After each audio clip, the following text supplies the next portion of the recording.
Bueno, la clase de ahorita se va a impartir es de diabetes gestacional.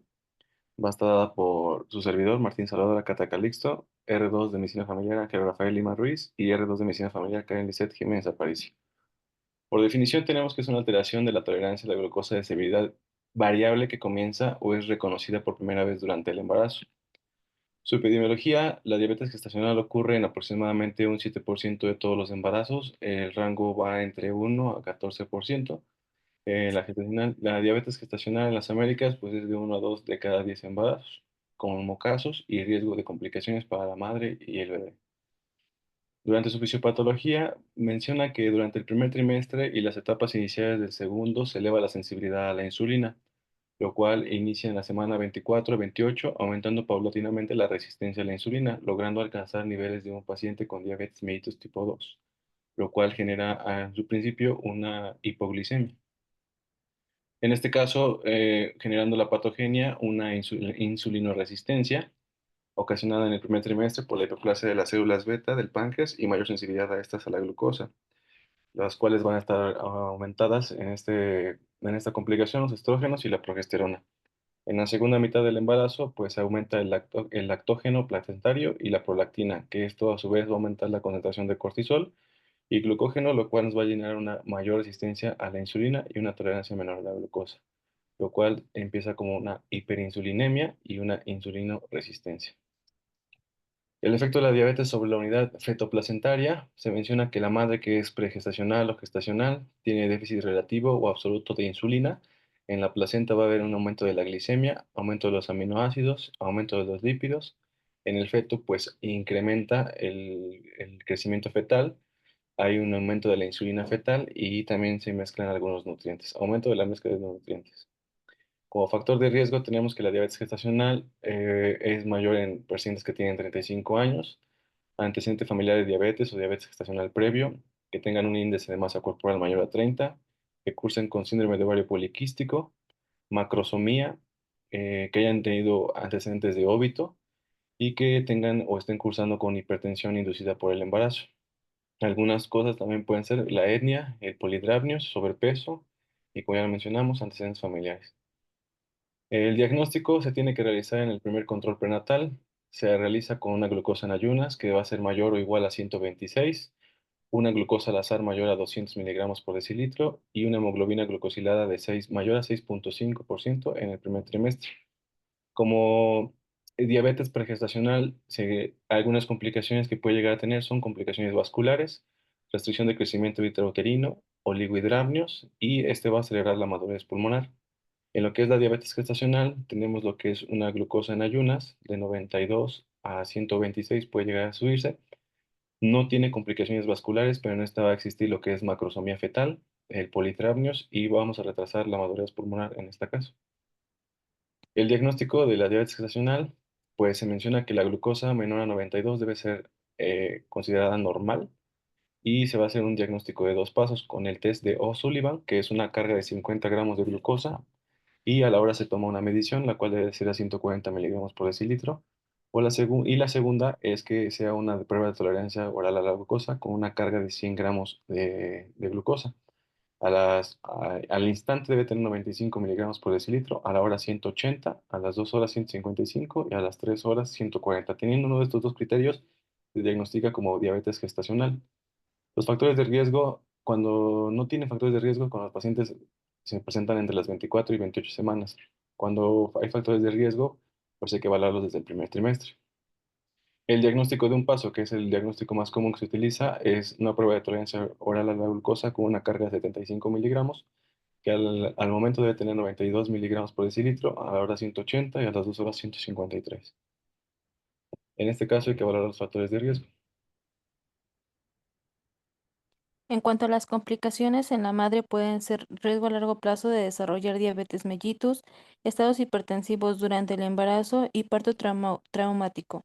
Y en el feto puede ser macrosomía, ponderal fetal mayor a 4 kilogramos, mayor a la percentila 90. También se pueden presentar cardiopatías como la hipertrofia del tabique interventricular y el síndrome de regresión caudal, como la agenesia del sacro. La hemoglobina glucosilada no es un método diagnóstico, sino como un método de pronóstico. En cuanto al recién nacido, las complicaciones que puede presentar son hipoglucemia neonatal, hipocalcemia, distrés respiratorio, membrana hialina, policitemia, ictericia y en su etapa adulta pueden llegar a desarrollar diabetes mellitus tipo 2, complicaciones cardiovasculares y síndrome metabólico. El tratamiento para la diabetes gestacional se divide en dos, que son las medidas no farmacológicas y las medidas farmacológicas. En las no farmacológicas es basado en una dieta fraccionada que se va a basar en cuanto al peso. Si tenemos un IMC normal, se va a tener en cuenta 30 kilocalorías por este kilogramo y si hay presencia de obesidad son 25 kilocalorías por peso, más ejercicio. Y en las medidas farmacológicas tenemos la insulina, puede ser regular o intermedia y uso de metformina. En la insulina se va a dar una dosis de 0,2 unidades kilo día y se irá aumentando dosis según los requerimientos de cada paciente. Pueden ser insulina humana, insulina rápida. En cuanto a la insulina humana, tenemos la regular o NPH y en los análogos de acción rápida, Lispro y Aspart. Y de acción lenta tenemos la Glargina y Detemir.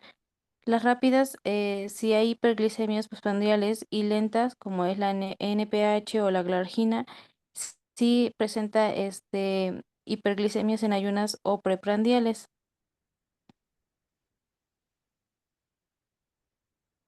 Pásale, por favor.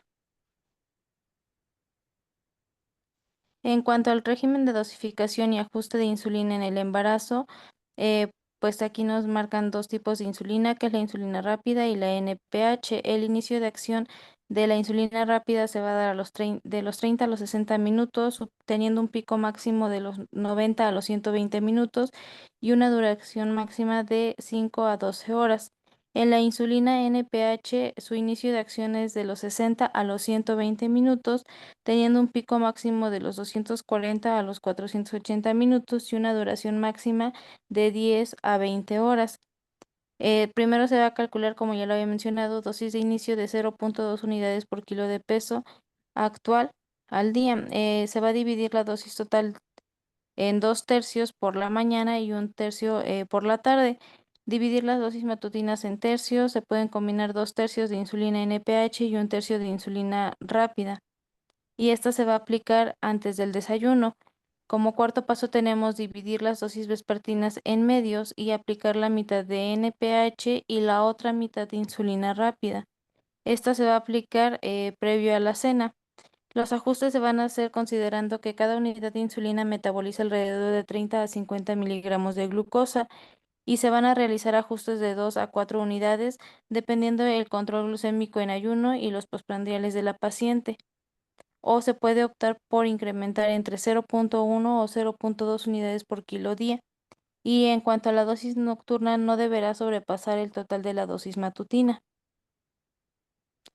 Las metas terapéuticas de glucosa plasmática en el embarazo, cuando presentan diabetes gestacional, una glucosa en ayuno menor a 95 miligramos decilitro, glucosa 1 hora postprandial menor a 140 miligramos decilitro, glucosa a las 2 horas postprandiales menor a 120 miligramos decilitro, una hemoglobina glucosilada menor a 6% y la glucosa previa a dormir y en la madrugada debe de ser de 60 miligramos decilitro.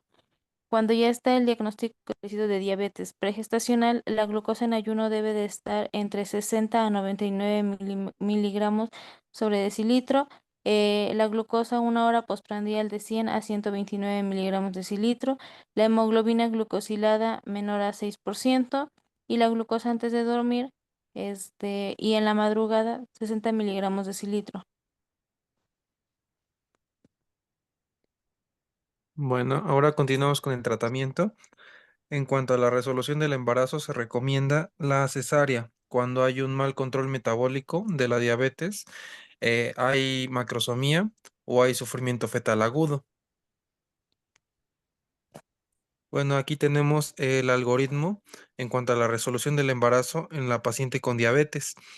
Se menciona que de las 38 a las 39 semanas de gestación, por amenorrea confiable o ultrasonido traspolado al primer trimestre, tenemos que considerar el peso fetal estimado por ultrasonido, donde si tenemos un peso menor a 3.800 gramos o peso adecuado para la edad gestacional, hay un descontrol metabólico, enfermedad vascular en diabetes mellitus tipo 1 o muerte fetal previa, pues no, se continúa hasta la semana 40 o 41 de la gestación.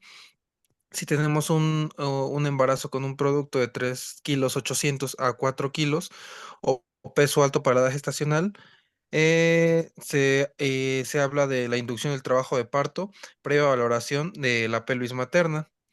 Y si tenemos un producto durante el embarazo mayor a 4 kilos, se ofrece una cesárea electiva. En cuanto a los criterios de hospitalización, tenemos, bueno, en la mujer con embarazo y diabetes que presente las siguientes condiciones, que serían una glucemia en ayuno mayor a 140 miligramos por decilitro y o postprandial a la hora mayor o igual a 180 miligramos por decilitro. Si tenemos que la paciente hay sospecha de desarrollo de complicaciones médicas materno-fetales no obstétricas con cifras de glucosa en ayuno o postprandiales descontroladas en condiciones como cetoacidosis diabética o estado hiperosmolar. Si tenemos que la paciente presenta hipoglucemia en ayuno menor a 60 miligramos por decilitro con o sin datos de neuroglucopenia o se presenta inestabilidad metabólica manifestada por episodios de hipoglucemia menor a 60 miligramos por decilitro seguidos de hiperglicemia postprandial. Esto hablando de 300 miligramos por decilitro mayor a eso. En cuanto al control de la diabetes gestacional, se mencionan los siguientes puntos, que toda mujer con diabetes gestacional debe realizarse un control entre las 4 a las 12 semanas posparto. Esto para ver si las cifras de glucosa han tenido una regresión a la normalidad y pues nos encontramos dentro de lo establecido a las metas. Evaluar cada 3 años porque pues este tipo de pacientes tienden a tener una mayor probabilidad de desarrollar diabetes a largo plazo. Eso sería todo. Gracias por su atención.